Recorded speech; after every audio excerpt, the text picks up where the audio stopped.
Greetings comic book fans, welcome to the Dude Cave. I'm Jason and this is Dude's Comic Haul. This is my weekly video where I showed you the brand new books I picked up today on officially the best day of the week, New Comic Book Day. It was a bit of a monster comic book day this week, a lot of new books coming out, a lot of books in general coming out today. I've got a stonking pile of 22 books I picked up today. I love my comics, but there's just no way I could have a week like this every week. I'd have to retire from comic book buying because it's just an insane week. I got 20 books from my order, 2 I was tempted to pick up off the shelf. Usually when I've got a big week like this, I don't really go near the shelf or try not to, just because it's such a big week anyway. But there were 2 particular titles that caught my attention and I'll share those with you first. So first up we have Invincible Iron Man #1. The first thing that caught my attention is the cover. It's a wraparound cover, but it's also like that cardboardy kind of cover, which I love. So that was the first thing that got my attention. The other thing then, flicking through it, is the art in here is really great. It's done by an artist. I want to get this guy's name right. Well, David Marquez. And I'm sure I've seen him work before. I'm sure I saw him on one of the X-Men books. But his art in this really stands out. It looks really great stuff. So, you know, Iron Man was one of my favourite comics as a kid. I can remember there were a couple of shops that would sell the American comics, and there were 5 titles I would look for every month. There would be Avengers, West Coast Avengers, Captain America, Fantastic Four, and Iron Man. Those would be the 5 books that I would look for every month as a kid. So, you know, every time Iron Man comes out, it's always a book I kind of look for. The last 2 runs of Iron Man, I've not been a biggest fan of. So I'm hoping that Bendis is going to get it right. But I thought I'll get the first issue, try it out. We'll see where we go. We then have Batman and Robin Eternal, issue #1. This was another book I wasn't going to get. I didn't want to get sucked into a weekly again because it's a lot to commit to. It's 4 extra books a month, and you know, while I enjoyed Batman Eternal and I felt overall it was the more consistent, Future's End was the book I enjoyed the most, but the ending of that really left a bad taste in the mouth. That after a year of following this story, we got no resolution. Of course, then as the weeks have gone by, my resolution has really kind of started to wane. I'm really enjoying the Grayson series, so and really liking the characters. That really got me to want to read this more. This is kind of, from how I understand it, it's a celebration of Batman and Robin. So it kind of got me into wanting to read it a bit more. And you know, they asked me did I want it, and I was like, you know what? That's the only. I've got an excuse now. My comic shop tempted me, but no. I thought I'll give the first issue a go.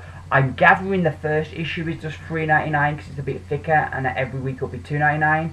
Because $3.99 that would be the thing that would really stop me getting it. But yeah, I'm definitely tempted to get the others. But we'll see what the first issue's like first, then I'll make a decision from there. We then have Action Comics featuring Superman, issue 45, and I got the variant cover because I really liked this variant cover. They're more Monsters of the Month variants, and this is like a movie poster. I think it came from another world.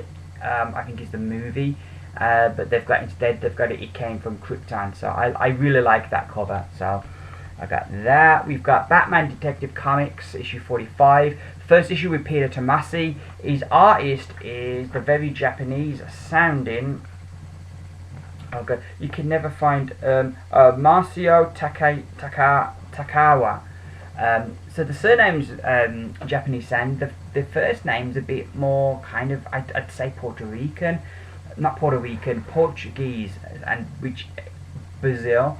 So I don't know if he's kind of part Brazilian, part Japanese, or if he has ancestry on one or the other. I don't know, but yeah, I'm looking forward to seeing Tomasi have a go on this. I felt a bit sorry for Bat Gordon. I think it was always going to be difficult for people to accept him as Batman. But the fact that they've got Bruce Wayne still around, and that even last week the annual was all about Bruce Wayne, I don't really think they're helping Bat Gordon get over.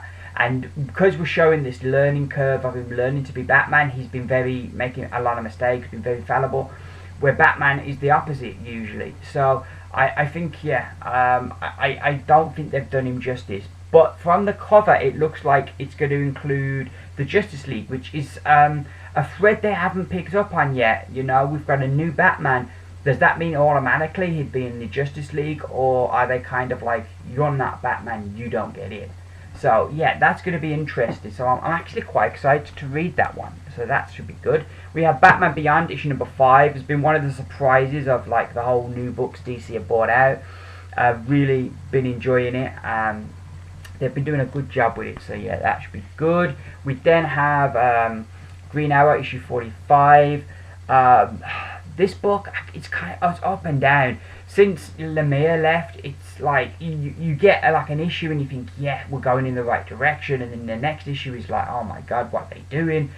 Yeah, I don't know if we're ever going to get it to being as good as the Lemire Sorrentino run, but we can hope. We can hope.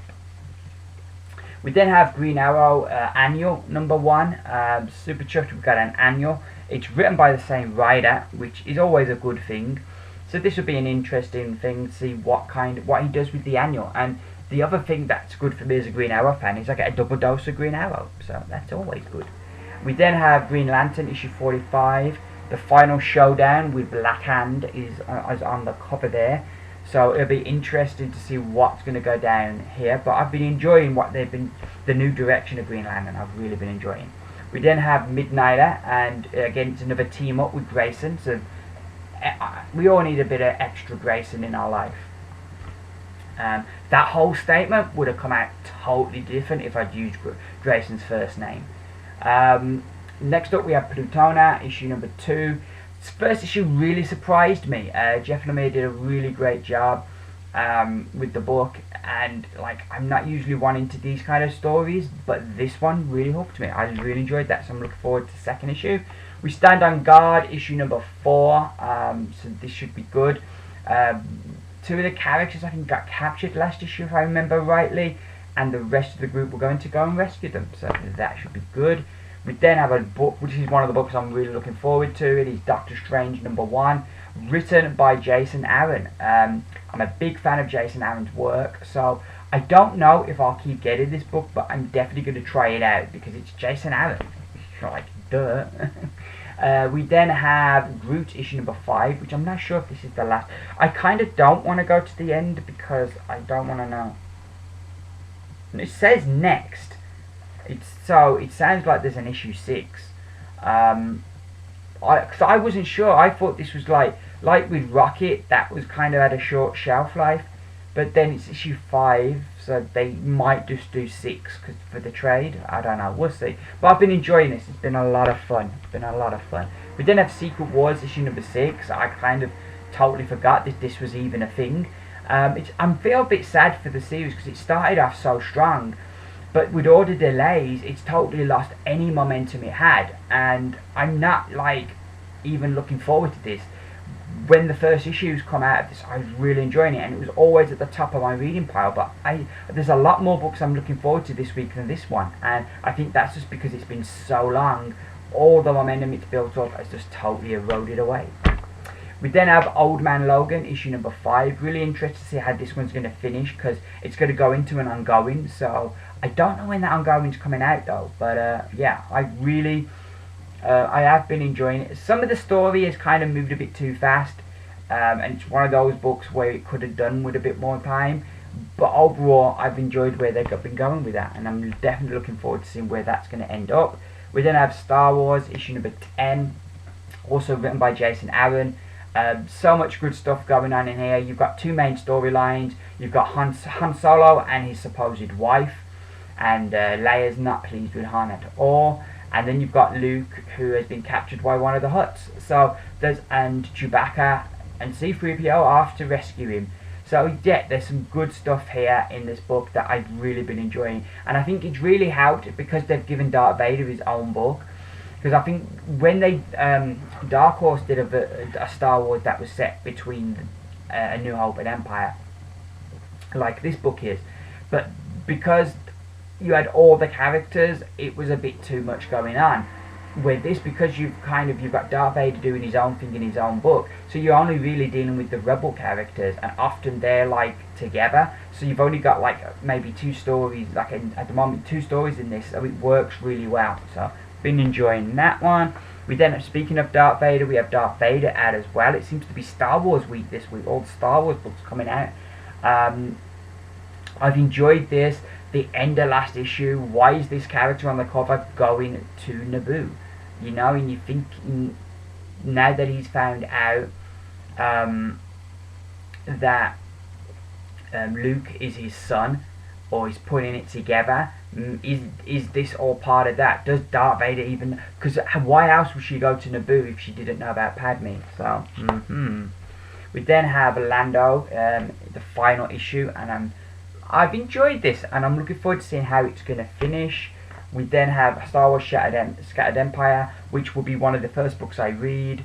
I enjoyed the first issue. I was slightly disappointed because kind of the way that they sold it. I thought we were going to see all the main characters, which we're not. This is kind of dealing with other characters, and I think that's the thing. I think they don't want us to know really what's happened to the main characters until we watch Force Awakens.